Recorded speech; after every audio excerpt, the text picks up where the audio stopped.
नमस्कार मित्रांनो. आपण आज पाहणार आहे की mutual fund versus government bond.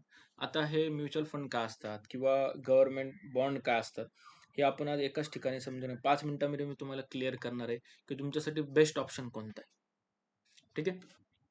आता सगळ्यात पहिल्यांदा आपल्याला काय करायचं आहे, याच्यामध्ये गव्हर्नमेंट बॉन्ड म्हणजे काय हे समजून घ्यायचं आहे. आता गव्हर्नमेंट बॉन्ड म्हणजेच काय, की याच्यामध्ये काय होतं, गव्हर्नमेंट आपल्याला किंवा आपण एखाद्या बॉन्ड गव्हर्नमेंटचा खरेदी करतो. आता तो कसा करायचा असतो, की त्याच्यामध्ये काय होतं, की एखादी गव्हर्नमेंटची वेबसाईट जशी आर-बी-आय डायरेक्ट वेबसाईट आहे.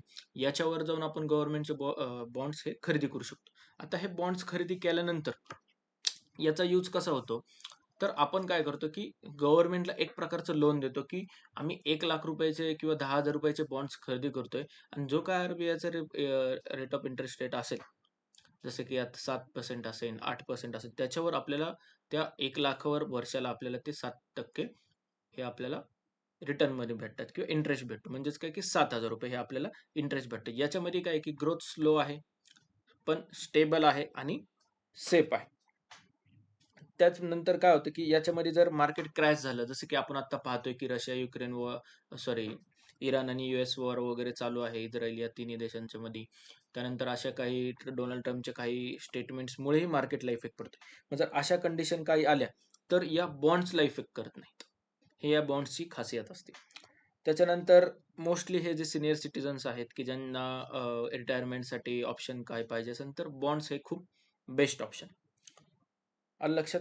याच्यामध्ये रिटर्न लिमिटेड असतात, की आपल्याला माहिती आहे, की रिटर्न एवढ्यापर्यंत जाऊ शकतं. पण याच्यामध्ये दुसरा एक ऑप्शन असा आहे, की आपल्याला इन्फ्लेशनपेक्षा कमी ग्रोथ मिळते, की जसं की महागाई असेल, की त्याच्यापेक्षा महागाईनुसार आपल्याला तेवढी ग्रोथ मिळत नाही. पण स्टेबिलिटी असते. रिस्क टोटली कमी असते. त्या बदल्यात म्युच्युअल फंड म्हणजे काय, की म्युच्युअल फंड हे एक असं ऑप्शन आहे, की ज्यामध्ये मोठे-मोठे जे फंड मॅनेजर्स आहेत, त्या लोकांनी काय करतात, की आपले पैसे घेतात आणि वेगवेगळ्या स्टॉक्समध्ये ते इन्व्हेस्ट करतात आणि त्याच्यानुसार आपल्याला रिटर्न्स देतात. आपल्याला कोणत्या स्टॉक्समध्ये इन्व्हेस्टमेंट करायची काही गरज पडत नाही यामुळे. त्यानंतर दुसरा ऑप्शन याच्यामध्ये असतो, की आपल्याला एखादा समजा महिन्याला तुम्ही ₹500 एस-आय-पी करताय किंवा म्युच्युअल फंड करताय. तर याच्यामध्ये काय होतं, की तुम्ही लाँग टर्मसाठी तुम्हाला खूप हायर रिटर्न्स मिळू शकतात हे म्युच्युअल फंडमध्ये. याच्यामध्ये तुम्हाला रिटर्न्स खूप चांगले असतात. स्मॉल अमाउंटपासून तुम्ही सुरुवात करू शकता आणि जसं की आपण म्हणतो एक वेल्थ क्रिएशन हे म्युच्युअल फंडमध्ये होऊ शकतं. जर तुम्ही आजपासून चालू केलं, तर पुढच्या 5 वर्ष, 10 वर्षात खूप चांगले रिटर्न्स तुम्हाला मिळतील. याच्यामध्ये थोडीशी मार्केट क्रॅश झाल्यानंतरचे रिएक्शन याच्यावर येऊ शकते, की जे बॉन्ड्समध्ये येत नाही. पण याच्यामध्ये रिटर्न्सही जास्त आहेत बॉन्डपेक्षा आणि म्युच्युअल फंडला शॉक ऑब्झर्व्हिंग कॅपॅसिटी म्युच्युअल फंडकडे आहे, की जसे की खूप मोठी एखादी निगेटिव्ह न्यूज आली किंवा काही अशी गव्हर्नमेंटकडून कोणती अशी पॉलिसी वगैरे आल्या, तर या सगळ्याला हँडल करण्यासाठी एक त्यांच्याकडं किंवा म्युच्युअल फंड हे हँडल करू शकतं. ठीक आहे. आता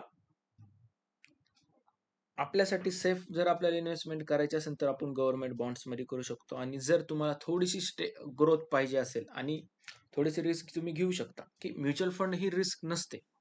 पण बॉन्ड्स आणि म्युच्युअल फंडच्या कंपॅरिझनमध्ये थोडीशी रिस्क ही म्युच्युअल फंडमध्ये असते, की मार्केट क्रॅश झाल्यानंतर याच्या रिटर्न्सवर इम्पॅक्ट पडू शकतो. पण बॉन्ड्सवर हे पडत नाही, की सध्यासाठी तर ही खूप मोठी गोष्ट आहे. कारण की सध्या तुम्ही पाहताय, की मार्केट रोज 200-250 पॉइंट प्लस मायनस एक्सेट्रा होतंय शेअर मार्केट.